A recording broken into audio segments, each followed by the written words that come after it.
Tonight on ABC News Live Prime, dangerous, deadly rip currents and a major tropic threat brewing off the Atlantic. Tropical threat, Erin growing in strength in the Atlantic. How close will it come to the U.S. coast, and the warnings about those dangerous rip currents and how Erin may supercharge them. New images tonight of President Trump's federal takeover of Washington, D.C. Hundreds of National Guard troops deployed across the city. Attorney General Pam Bondi meeting with Mayor Bowser about what the White House had to say about its treatment and care of the homeless. In our prime focus, it's been a rush for aid in Gaza, and tonight, Palestinians who are now looking skyward for food and aid are also being killed by the falling half-ton pallets. It is densely populated. It is an urban environment. And we also have a level of desperation that means that people are almost trying to intercept the aid drops as they land, which is incredibly dangerous. The brazen $700,000 armored car heist in broad daylight, surveillance video showing heavily armed suspects. The meteorite crashing through a roof of a home in Georgia. Scientists now say it's older than Earth itself. And tonight, Swifties rejoice. Taylor Swift's big surprise, revealing her new album on boyfriend Travis Kelce's podcast. Fans looking for hidden nuggets. Our own superfan Will Gans is right here to break it all down and meet the man at the forefront of the rise of Afrobeats, Davido, up close and personal. In the back of your mind, as you're doing your sound and your style, did you see Afrobeats having the moment that it's having right now? If we get visibility, if people get the opportunity to see us, hear our music, it's a done deal. From ABC News World Headquarters in New York, this is Prime with Linsey Davis. And good evening. It is good to see you. I'm Gio Benitez in for Linsey Davis. Thanks for streaming with us here on Prime. We're going to begin here with that tropical storm threatening to become the first major hurricane of the Atlantic season, and a major one at that. By the end of the week, the impact could be felt all along the East Coast, from Florida all the way to Maine. This time-lapse satellite image right there, it shows Tropical Storm Erin swirling over the open Atlantic. Just take a look at it taking form there. And then you have the spaghetti models showing its potential paths, some bringing the storm very close to the East Coast, the rip current danger widespread, the season already turning deadly. 2 beachgoers, they are dead, and many more were rescued after getting caught in dangerous currents in New York and New Jersey at beaches there. Our Ikejachi is standing by with more on those deadly currents. But first, we're going to get right to Chief Meteorologist Ginger Z with a look at that tropical threat taking shape in the Atlantic. And Ginger, they now believe this will become a major hurricane. The question is, will it be held off the coast? Yeah, and right now, a majority of computer models keep it off the coast of the United States. But let's dive in, because we're still more than a week away from this, Geo. It is about 1,600 miles east of the northern Leeward Islands. It is cruising west at 22 miles per hour. We anticipate this to become a hurricane by late Thursday into early Friday, and then a major hurricane by Sunday night, passing just to the north of Puerto Rico. A reminder for this time of year, that cone that you see from the National Hurricane Center, that represents anywhere in there that the center could move. So there will be impacts far outside it. The further south, obviously, the more impacts to the Virgin Islands, the Leeward Islands, and Puerto Rico. We're going to be watching that really closely going toward the weekend. After that, it's all about the position of that Bermuda high. As that thing shrinks, it could hug closer, the hurricane itself, to the Bermuda high, which would mean more impacts to Bermuda. However, if it stays strong and robust, it would squeeze just off that trough on the East Coast and come way too close for comfort to the East Coast. So again, more than a week away, and that's why we have to say we can't give an all clear quite yet. What I can promise you is with this modeling alone, hundreds of miles away would still give you rip currents and high surf. So if you have beach plans next week, plan on that at least, and watch this forecast day by day. Gio. And we know you're going to be following this very closely. We'll see you on GMA in the morning. Ginger, thank you. And now to those rip current warnings in the Northeast. At least 2 drownings have been reported in the past 24 hours. ABC's Ikejachi has more on this. Tonight, relief from record-breaking heat turning deadly in the Northeast. Once it gets in your lungs, it's tough. This was the scene in Seaside Heights, New Jersey around 7 p.m. Monday. Members of the fire department scuba team using jet skis, racing multiple distressed swimmers caught in rip currents to shore. Eileen Russo saw it all unfold. I don't know if they knew how to swim, but like I said, even if you knew how to swim, the water was just too rough for you to handle. The 5 swimmers, all part of the same group, were caught in a rip current. Authorities say a 31-year-old man drowned, and his 16-year-old son was seriously hurt. The ocean's a dangerous playground. It could take you in a second. Not long before that rescue, another incident in New York City. A 77-year-old grandmother, Ludmila Marshenko, spotted off Brooklyn's Manhattan Beach. Citizen-app video showing her being raced to an ambulance. She was pronounced dead at the hospital. In both incidents, lifeguards had just left for the day. And Ike Ajachi joins us now from the New York City area. And Ike, what are officials saying right now about safety where you are? Well, Gio, officials here at Manhattan Beach say there's a moderate risk for rip currents here tonight, and they're begging people to stay out of the water when no lifeguards are on duty. Gio? That's right, an important reminder there. Ike, thank you so much. And the high-stakes summit between President Trump and Vladimir Putin is set to happen in just 3 days, a meeting which Ukraine's President Zelensky was not invited to. Tonight, the White House trying to lower expectations, now calling the meeting a listening exercise. And we now know what city in Alaska it will be in. Here's ABC senior political correspondent Rachel Scott. Tonight, as President Trump and Russian President Vladimir Putin prepare to sit down in Anchorage, Alaska, the White House trying to lower expectations, calling the summit merely a listening exercise. The president is agreeing to this meeting at the request of President Putin. And the goal of this meeting for the president is to walk away with a better understanding of how we can end this war. Ukrainian President Zelensky is not invited to the summit, but 2 officials tell ABC News Zelensky will take part in a virtual meeting tomorrow with Trump, Vice President J.D. Vance, and European allies. Zelensky warning the U.S. Putin is not to be trusted. Він точно не готується до припинення вогню. He's definitely not preparing for a ceasefire or an end to the war, Zelensky said. Putin is determined only to present a meeting with America as his personal victory and then continue acting exactly as before.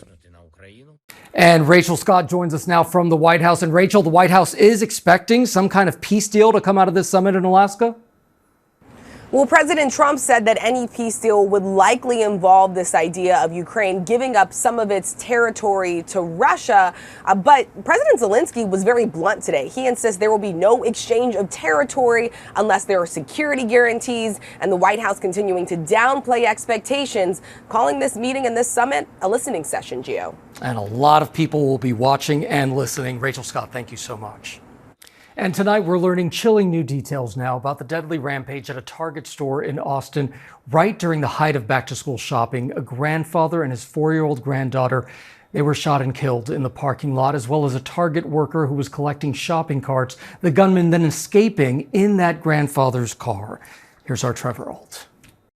Tonight, authorities in Austin say a man with known mental health problems, Ethan Ninecker, used a family member's handgun to kill a Target employee collecting shopping carts and then killed a grandfather and his 4-year-old granddaughter. The suspect, Ethan Ninecker, first shot Mr. Martinez Machuca as he was collecting carts in the parking lot.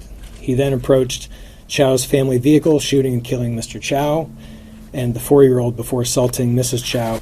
Authorities say Ninecker stole the Chow's car and crashed it, then went on a rampage, trying to steal a water truck and then assaulting a woman and stealing her white Volkswagen. That car, seen here on another driver's vehicle camera, seen damaged and driving erratically. He also attempted to break into a Waymo vehicle, vandalized the home of an acquaintance, and was later seen naked in a residential backyard. Police using a taser to bring him down. He said that he was Jesus, and there was really no reason whatsoever given. It was a completely random choosing of the victims.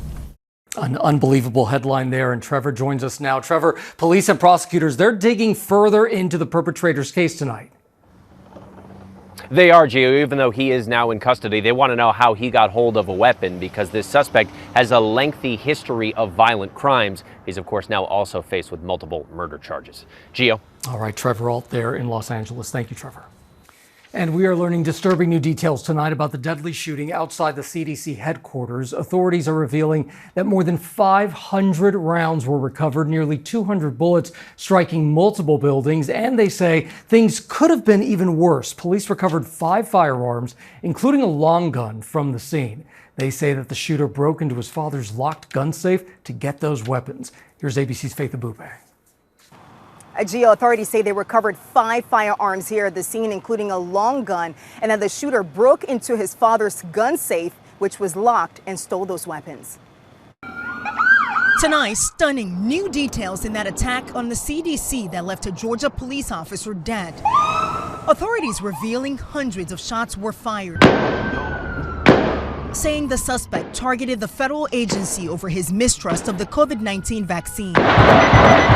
Police say they recovered more than 500 shell casings at the scene, nearly 200 bullets striking 6 CDC buildings, more than 150 windows shattered. Tonight, law enforcement agents saying the suspect, Patrick Joseph White, had written documents that express his discontent with the COVID-19 vaccine. The overall content of one of the documents was more of wanting to make the public aware of his distrust of the vaccines. Neighbors and police say the shooter claimed the COVID vaccine made him depressed and suicidal. But medical experts say there is no evidence the vaccine causes any of those symptoms. The day of the shooting, the suspect's own father calling 911. I'm very worried that he might have been involved in this shooting today. The call obtained by ABC affiliate WSB. I don't know if he was involved. I need some help. Police confirming the shooter died by suicide after the attack. Tonight, some CDC employees telling ABC News they're traumatized and believe HHS Secretary Robert F. Kennedy Jr.'s vaccine rhetoric has fueled threats against the agency.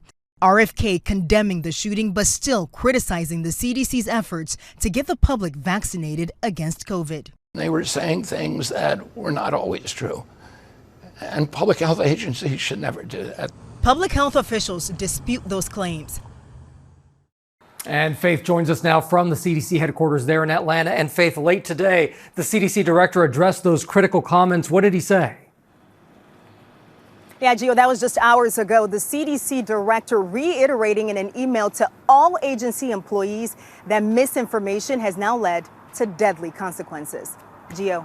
Yeah, absolutely. All right. Faith Abube there in Atlanta. Thank you, Faith.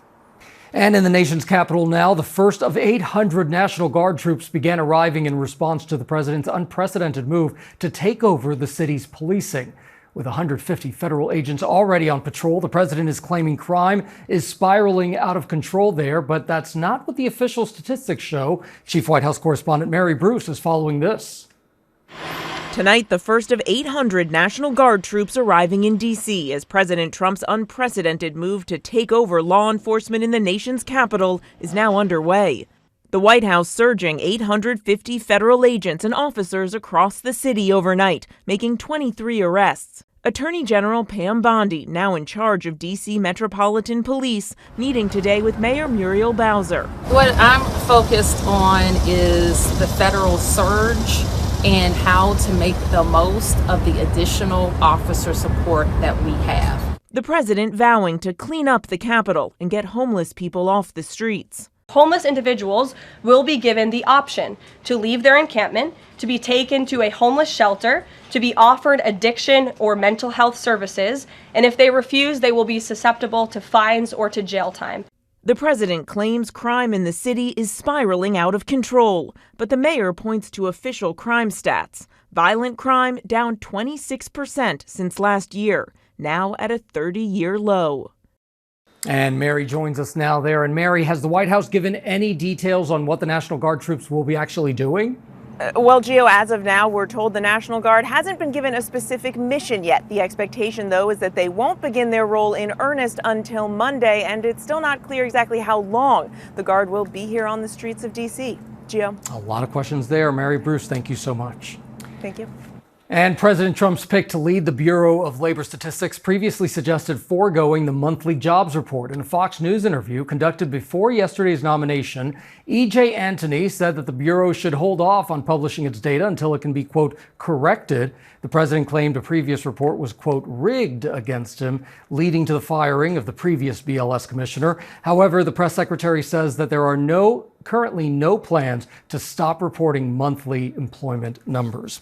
Meanwhile, Pennsylvania Governor Josh Shapiro is promising a full investigation into the deadly U.S. steel plant explosion south of Pittsburgh. Shapiro visiting the site today, speaking with search crews and U.S. steel workers. Also, the EPA tells ABC News Tonight that Allegheny County Health Department's inspectors actually conducted a full compliance evaluation of the plant just over a month from yesterday's explosion.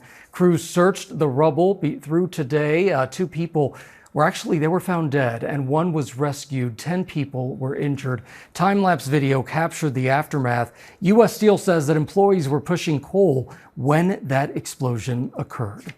All right, a lot of people are talking about this case involving the Kentucky County clerk who refused to issue a marriage license to a gay couple back in 2015. Well, now they're back in the headlines and has many wondering if the Supreme Court could overturn the right to same-sex marriage nationwide. So the clerk, you remember this, Kim Davis, is now appealing a jury verdict for emotional damages and attorney fees. And she's claiming that the Supreme Court's decision extending marriage rights for same-sex couples was, quote, egregiously wrong. Those words are important here. We're going to talk about it in a second. The court will consider whether to take up the case next month. ABC News legal contributor and Hofstra law professor James Sample joins us now for a closer look at this case. And I'm so glad you're here, James, because this is really the first time that the court has been asked to reconsider the ruling. How did we get here? It's good to be with you, Gio. It is the first time, and it's a decade ago that the Supreme Court of the United States decided the case of Obergefell v. Hodges. And that case is the case that legalized same-sex marriage nationwide pursuant to both the Due Process Clause and the Equal Protection Clause of the 14th Amendment. Kim Davis then became a bit of a cause celeb among conservatives and members of the far right when she refused her duty as a county clerk to issue same-sex marriage licenses in response to a court order. She became, in essence, the analog of George Wallace standing in the schoolhouse door resisting desegregation. Davis is now pressing this appeal. This is the first time the court will have the opportunity, though I think it's unlikely they will take up her invitation, to address the question of whether or not to overturn the decade-now-old decision that granted millions of Americans the right to engage in same-sex marriage if they so choose. Well, James, let's zero in on that wording there in her petition to the court, because it was, quote, egregiously wrong. That's what she said about that Supreme Court decision. Why is that noteworthy to you? Egregiously wrong is a reference to Justice Sam Alito's opinion for the court majority in the case that overturned the right to abortion, that overturned Roe v. Wade, a case called Dobbs v. Jackson Women's Health. And in that decision, Justice Alito wrote that the Roe v. Wade decision was, in his view and in the court majority's view, egregiously wrong. It's worth noting that Justice Clarence Thomas, who signed on to Justice Alito's opinion, went even further than Justice Alito, saying that he would, similar to the reconsideration of Roe v. Wade, like to revisit the court's decisions legalizing contraception, a case called Griswold v. Connecticut, the right to engage in same-sex intimacy, a case called Lawrence v. Texas, and yes, the right to engage in same-sex marriage in Obergefell. So what is striking, however, is just how egregious, to use their word, that stance is. The idea of, for example, opposing contraception, same-sex intimacy, and same-sex marriage relative to where the American people are, Gio. And we don't know at this point if the Supreme Court would even take up this case right now. This is just an ask, a petition at this point. But if Obergefell, eventually were overturned, what do you think the potential impact would be?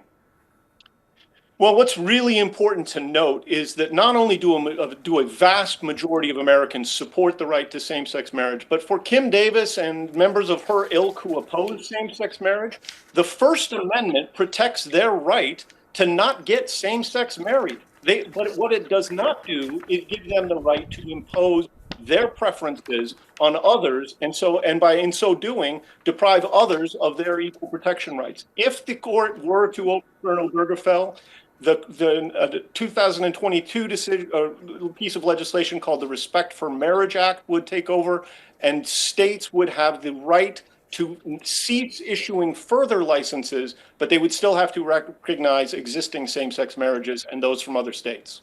All right, ABC legal contributor James Sample, we will be watching very closely this fall to see if the court takes up the case. Thank you so much for joining us.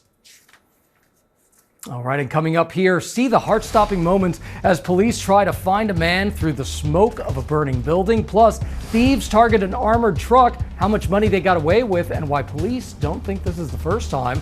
Also ahead, as Palestinians battle starvation, getting access to the food aid coming in is not without dangers. Hungry people have been shot to death, and now more are being killed by falling pallets of food dropped from the air. Our Britt Clennett takes a look at the safety risks coming up here on Prime. And if we continue to see airdrops being proposed as a solution without the access by road, then we will continue to see injuries and sadly also probably deaths.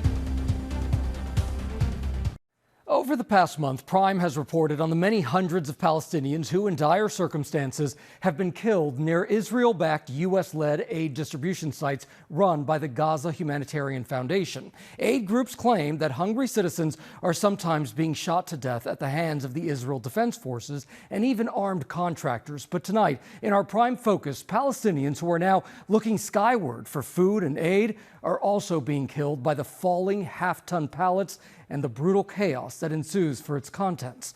Our Britt Clennett reports now.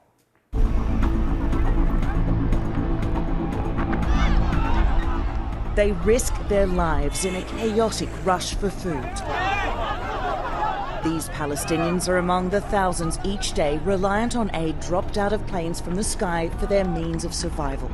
In the last 2 weeks, according to the IDF, over 1,200 of these aid packages have been pushed from the cargo holds of military aircraft into Gaza by 9 countries, including the United States.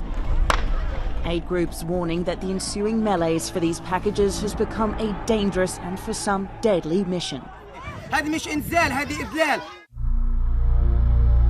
Odeh Al-Karan was a fisherman in central Gaza who went out each day in a desperate search to feed his 2 young children. He described the airdrops to a local journalist as undignified and unhelpful.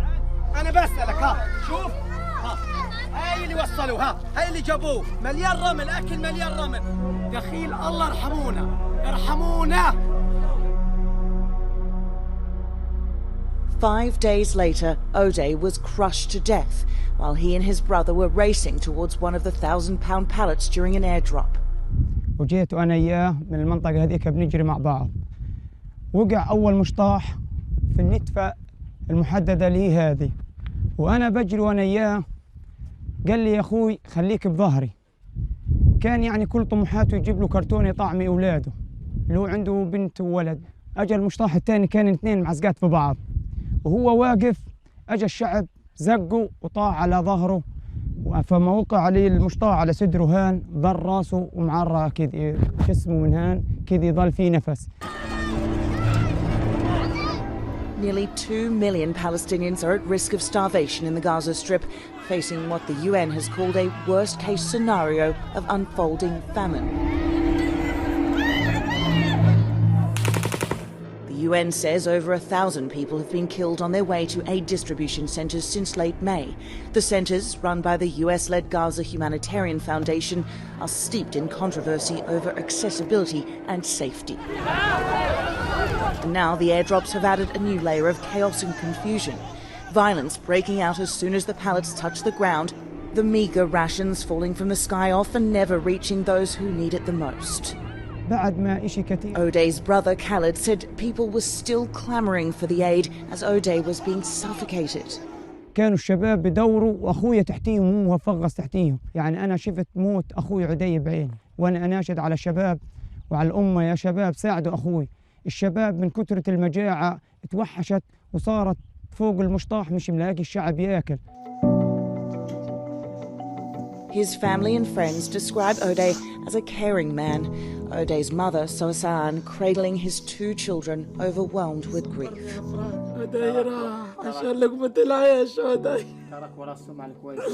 عمر الحرام ما خشوا ولا عمره لقينا عربية ولا وصل على عربية يجيب له أولاده ولا شيء. خطفهم لي مني عشان لقمة العيش. هربوا لي من ابني.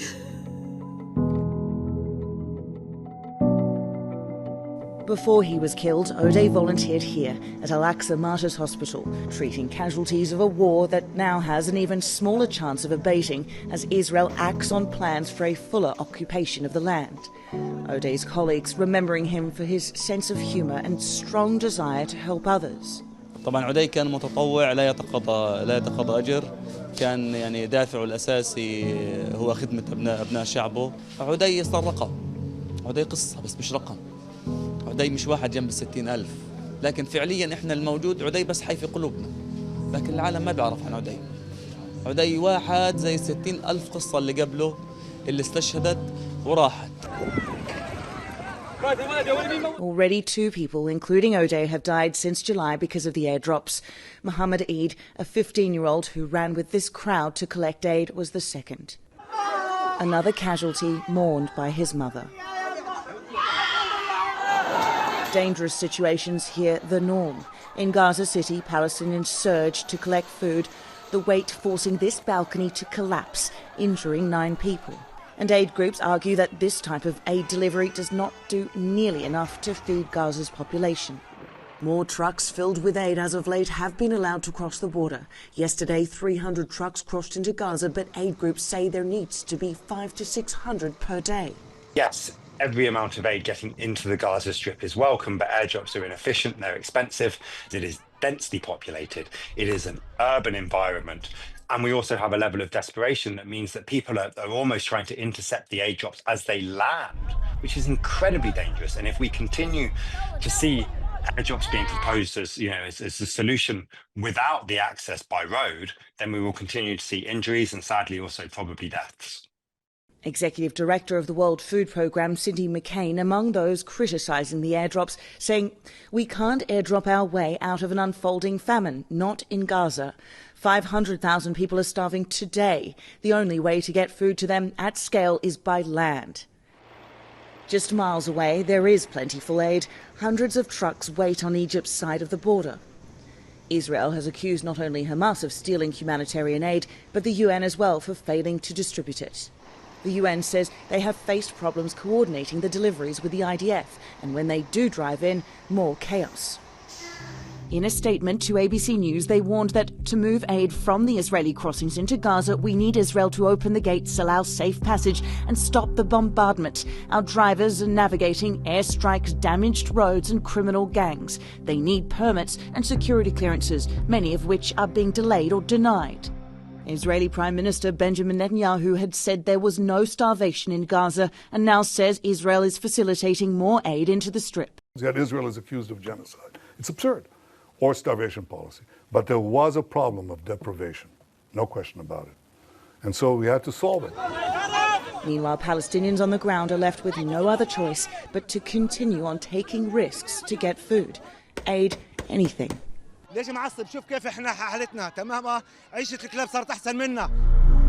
O'Day's family, hungry and grieving, are now left to pick up the pieces and now don't know who will help them survive. الله يصبرني أفراق عدي. الله يرحمه. سامحيه يا الله يسامحه. الله يسامحه في الدنيا. الله يرحمه يا خلالي ورتين عدي.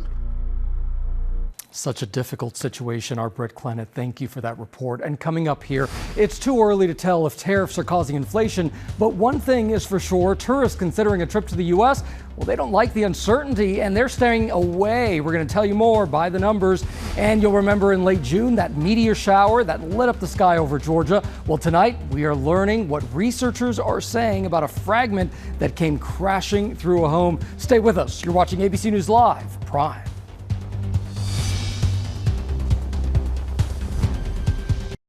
The Bureau of Labor Statistics reported today that inflation is up 2.7% compared to a year ago. Here's a look at what's costing more these days and the toll rising prices may be taking by the numbers. Housing prices rose 0.2% in July, making shelter the primary factor in this month's inflation numbers. Tariffs are driving some price hikes. The biggest, coffee prices. They rose more than 2% in July and 14.5% in the past year.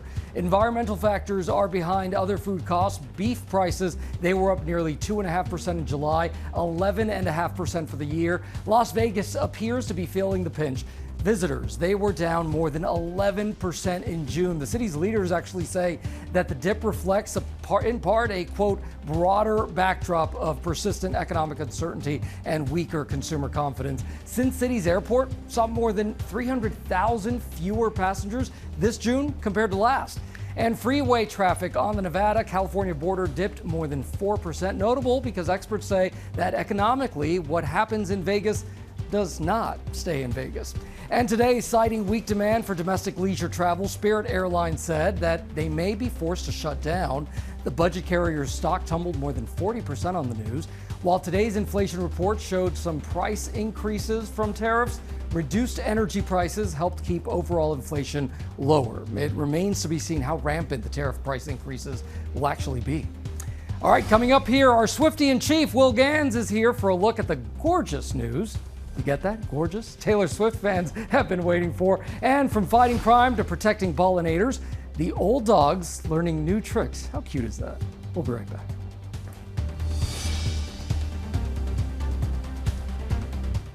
Okay, a 4 billion year old meteorite crashes into a Georgia home. The Bad Bunny scam you want to be on the lookout for. And meet the dogs learning how to beekeep. These stories and more in tonight's Rundown. Quick-thinking officers saved a man from a burning home. Body camera video shows an officer yelling at the man to come to him and follow his voice. I can hear him. Sir, come to us. They then rushed into the home without any protective gear or even oxygen. The officers found the man a few feet from the front door and dragged him to safety. Officials say everyone was treated for smoke inhalation and is okay. The Tampa Fire Department later extinguished the flames and determined the fire was accidental. New York Attorney General Letitia James is asking the public to report any sales of fake Bad Bunny concert tickets. The Puerto Rican musician has a large fan base in New York and is performing a residency there in San Juan through September of this year. James said that her office was alerted after some New Yorkers said they traveled to Puerto Rico for a concert but were denied entry because those tickets were fake. A meteorite that punched a hole in the roof of Georgia home could be older than Earth itself, and that's according to a scientist who examined a fragment of the rock. Researchers at the University of Georgia were given a piece of the meteorite by the homeowner and estimated that it was formed 4.56 billion years ago. The homeowner said that the impact made a dent in his floor and ripped through the air conditioning system in the home. He added that he is still finding dust in his home from the out-of-this-world impact. Danielle Spencer, best known to audiences for her role as Dee Thomas on the sitcom What's Happening, has died at age 60. She appeared in a handful of other series, but left acting to focus on her education, earning a doctorate in veterinary medicine in 1993 from Tuskegee University Veterinary School there in Alabama. That's according to a People magazine. Spencer was the first child star to be inducted into the Smithsonian Museum and is part of the permanent exhibition of the National Museum of African American History and Culture. Police responded to the daring heist of a Brinks armored truck near Philadelphia. The driver was not hurt, but the suspects, they got away with hundreds of thousands of dollars. The driver had just made a delivery at the H-Mart when she was approached by two men. One was allegedly armed with an AK-style rifle and the other a handgun.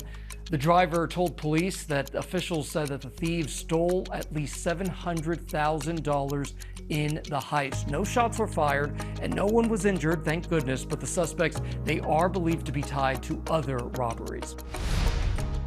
Researchers at the University of Michigan are finding new ways to use the unique talents of former canine police dogs. The Pollinator Performance Center is using canines to sniff out a harmful bacteria disease that can kill honeybees. One dog named Maple, who was retired after an injury on the job, is now trained to detect that harmful bacteria.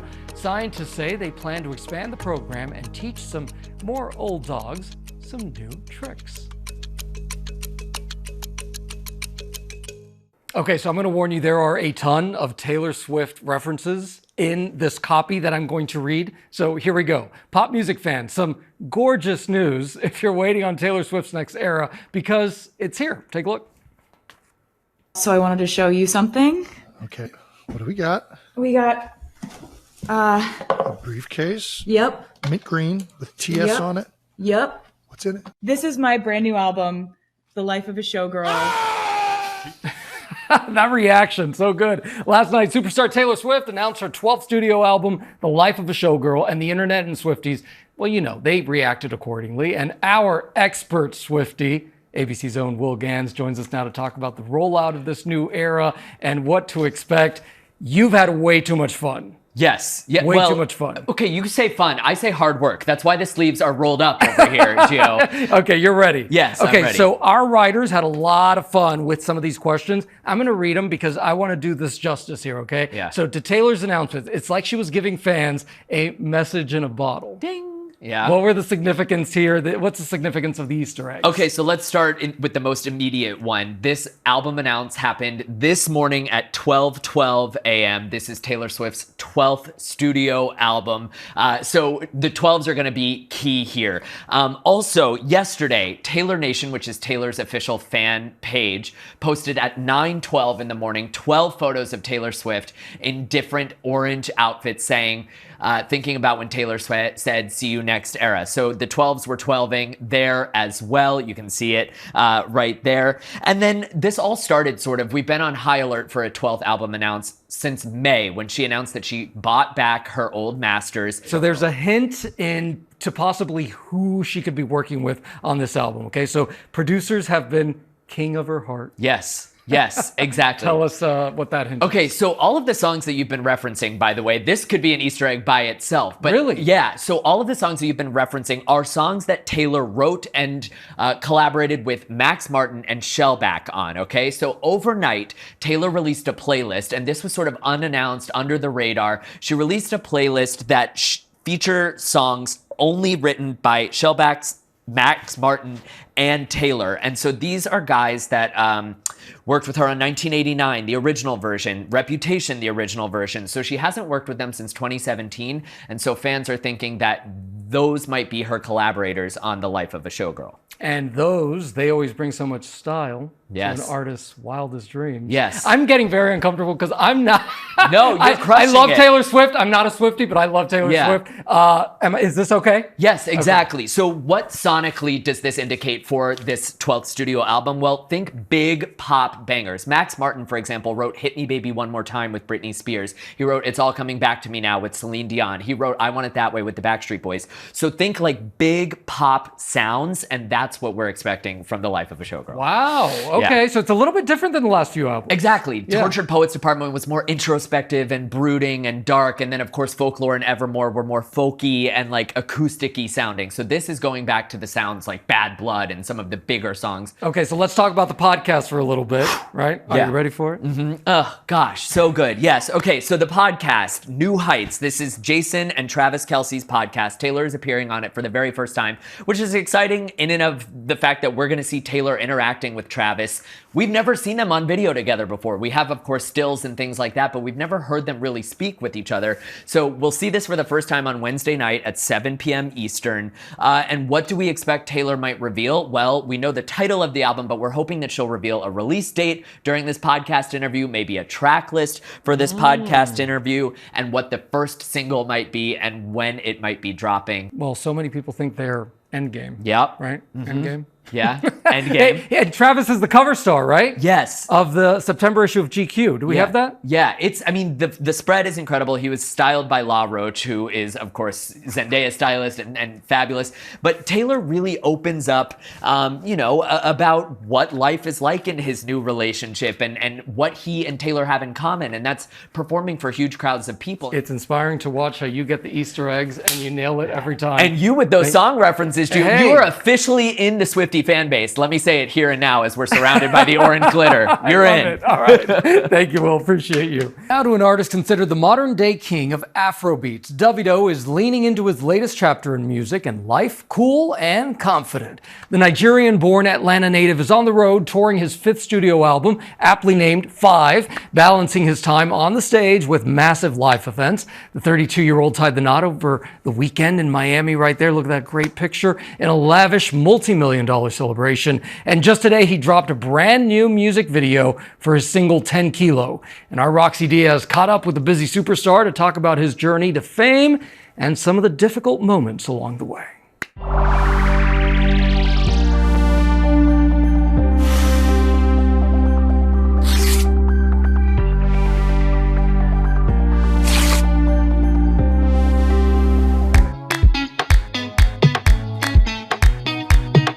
With a bold sound, infectious beats, and electrifying stage presence,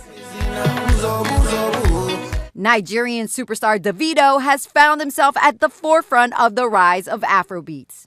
And with his latest album, 5, the Grammy-nominated singer-songwriter dives into thoughtful contemplation of his life so far and the legacy he has built and continues to build upon.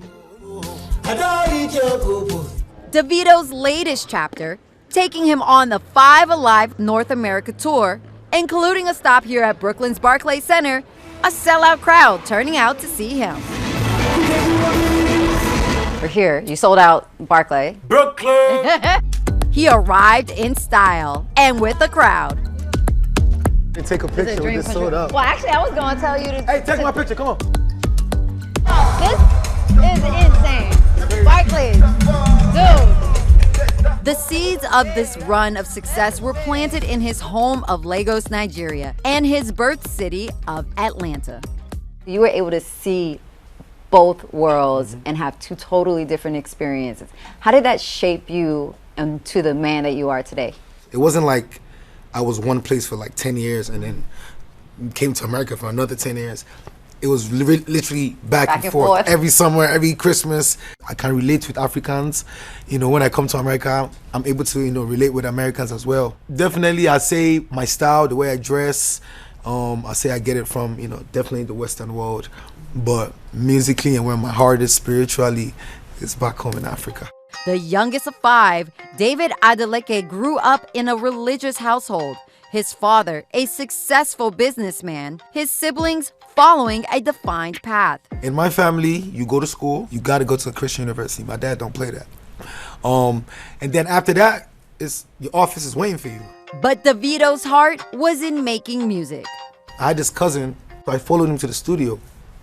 And that session that he had, I was just watching, like, and I'm a kid, I'm like 12.